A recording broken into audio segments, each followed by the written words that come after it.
These final horse. Film की शुरुआत में हमें एक एस्ट्रॉयड दिखाया जाता है जो तेजी से धरती की तरफ आ रहा है। 10 मिनट बाद हम रेडियो पे एक ब्रॉडकास्ट सुनते हैं कि एस्ट्रॉयड नॉर्थ अटलांटिक में गिरा है और बहुत देश खत्म हो गए हैं। एस्ट्रॉयड से निकलने वाले फायरस्टॉर्म तेजी से ऑस्ट्रेलिया की तरफ बढ़ रहा है और 12 घंटे में ऑस्ट्रेलिया भी खत्म हो जाएगा। फिल्म ऑस्ट्रेलिया के पर्थ शहर में शुरू होता है। हम देखते हैं जेम्स अपनी गर्लफ्रेंड जो के साथ उसके बीच हाउस पे आखिरी बार सेक्स कर रहा है। सेक्स के बाद जो बताती है कि वो प्रेग्नेंट है। जेम्स ये सुनकर गुस्सा हो जाता है क्योंकि जेम्स अपनी फीलिंग को मार चुका होता है, क्योंकि 12 घंटे में सब कुछ खत्म होने वाला था। जेम्स जो से बहस करके वहाँ से निकल जाता है एक पार्टी के लिए, the party to end all parties. James अपनी कार लेके निकल जाता है। वो ड्रिंक कर रहा होता है। उसको जो के विजन्स आने लगते हैं। जेम्स सड़क पे देखता है कोई तोड़फोड़ कर रहा है, कोई किसी को मार रहा है, कोई सेक्स कर रहा है। जेम्स देखता है सड़क पे रास्ता बंद है। तभी एक अनजान शख्स जेम्स की गाड़ी में घुस जाता है और जेम्स के गर्दन पे चाकू रख देता है और गाड़ी ड्राइव करने के लिए कहता है। हम देखते हैं वो शख्स सड़क पे निकल के एक आदमी पे उस चाकू से लगातार हमला करता है। वो वहीं मर जाता है। जेम्स ये देखकर डर जाता है। जेम्स गाड़ी से निकल के भागने लगता है। तभी वो आदमी जेम्स के पीछे लग जाता है। जेम्स भागकर एक गाड़ी के नीचे छिप जाता है। जेम्स बाहर निकलता है, देखता है एक कार में से एक छोटी लड़की के चिल्लाने की आवाज़ आ रही है।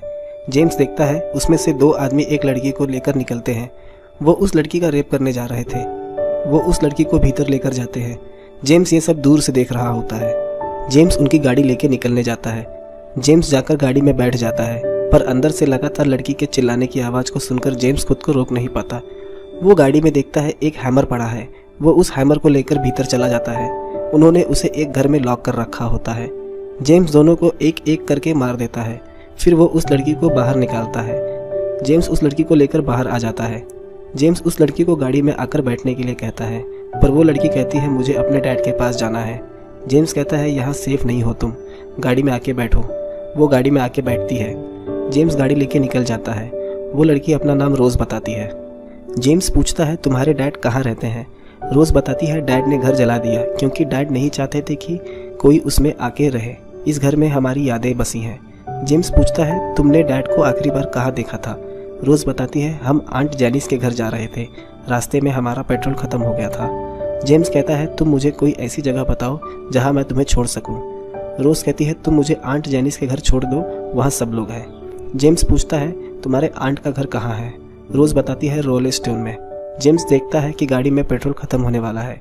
रोज कहती है तुम मुझे मलागा लेके चलो जहाँ मैं और डैड पेट्रोल भरवाने गए थे, शायद डैड मेरे वहीं इंतजार कर रहे हो। जेम्स वहाँ जाता है पर देखता है वहाँ कोई नहीं है। रोज जेम्स को अपने डैड की तस्वीर दिखाती है और कहती है मुझे आंट जेनिस के घर छोड़ दो।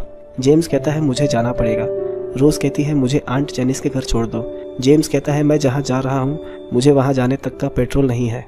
जेम्स उसे कहता है यही पास में मेरी सिस्टर रहती है, उसके 3 बच्चे भी हैं, तुम्हें वहाँ अच्छा लगेगा। जेम्स पूछता है तुम्हारी माँ कहाँ है। रोज कहती है वो बहुत पहले ही गुजर गई। रोज कहती है जब दुनिया खत्म होगी तो मैं अपने डैड के पास होना चाहती हूँ। फिर भी वो जाके जेम्स के साथ गाड़ी में बैठ जाती है। जेम्स अपनी सिस्टर के घर पे आ जाता है, पर दरवाजा नॉक करने पे कोई भी बाहर नहीं आता।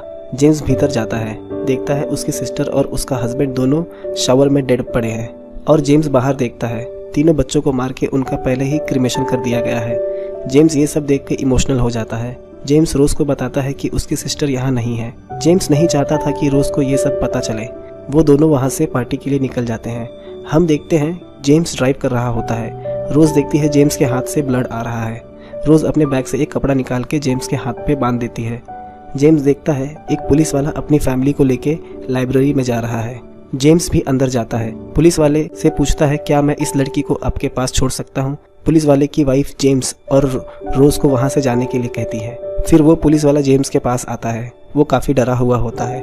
वो जेम्स से कहता है मेरे पूरे फैमिली को मार दो। वो अपना गन जेम्स को देता है। कहता है मैं नहीं चाहता कि जब दुनिया खत्म हो तो ये लोग उस भयानक नज़ारे को देखने के लिए जिंदा हों। पर जेम्स ये काम करने से इनकार कर देता है और वहाँ से चला जाता है। हम देखते हैं जेम्स पार्टी की जगह पे पहुँच जाता है। वहाँ बहुत बड़ी पार्टी चल रही होती है। उस पार्टी का होस्ट जेम्स का दोस्त फ्रेडी होता है। वहाँ सब बिना कपड़ों के डांस कर रहे होते हैं और सामूहिक सेक्स कर रहे होते हैं। रोज ये सब देख के अनकंफर्टेबल हो जाती है। तभी वहाँ जेम्स की पुरानी गर्लफ्रेंड विकी आ जाती है। विकी फ्रेडी की सिस्टर होती है। विकी और जेम्स सेक्स करने के लिए अंदर जाते हैं। जेम्स रोज को वही भीतर इंतजार करने के लिए कहता है। जेम्स काफ़ी कोशिश करने के बाद भी विकी के साथ सेक्स नहीं कर पाता क्योंकि वो अपनी सिस्टर की डेथ से परेशान होता है। जेम्स ये बात विकी को बताता है पर विकी उसकी बातों को अनदेखा कर देती है। विकी कहती है तुम ये सब मुझे क्यों बता रहे हो। जेम्स विकी की बातें सुनकर और फ्रस्ट्रेट हो जाता है। विकी जेम्स को गैरेज में लेके जाती है। फ्रेडी ने वहाँ एक सीक्रेट बंकर बनाया होता है तबाही से बचने के लिए, पर जेम्स कहता है कोई भी नहीं बचने वाला, उस तबाही को कोई बंकर नहीं झेल सकता और बताता है तुम और फ्रेडी भी मरोगे। विकी जेम्स की बातें सुन के रोने लगती है क्योंकि विकी का जो बचने का भ्रम था वो टूट जाता है। विकी जेम्स से कहती है मैं मरना नहीं चाहती।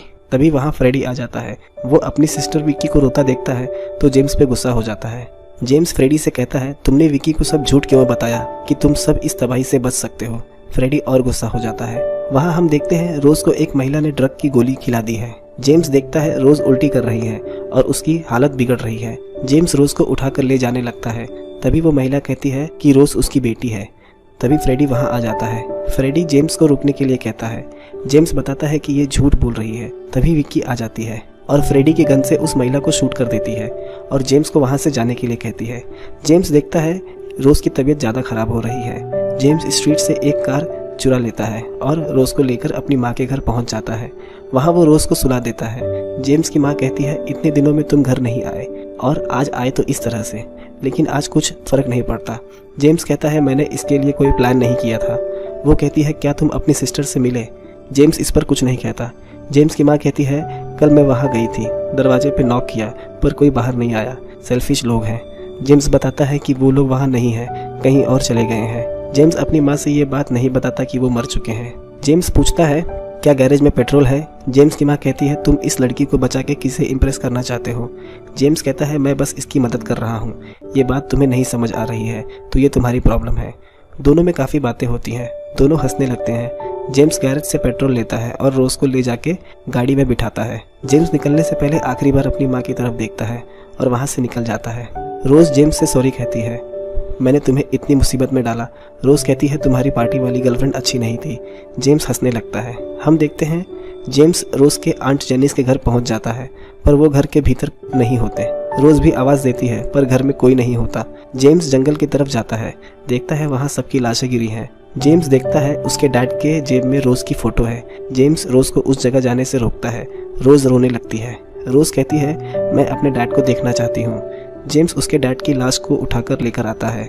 रोज अपने डैड को देखकर रोने लगती है। जेम्स उसे यहाँ से चलने के लिए कहता है पर रोज जाने से मना करती है। रोज कहती है जब दुनिया खत्म होगी तो मैं डैड के साथ रहना चाहती हूँ। जेम्स रोज को उसके डैड वाली फोटोग्राफ देता है। रोज कहती है काश तुम मेरे डैड से मिल पाते। जेम्स बताता है मैं भी डैड बनने वाला था। रोज पूछती है क्या वो पार्टी वाली लड़की प्रेग्नेंट थी। जेम्स कहता है वो नहीं।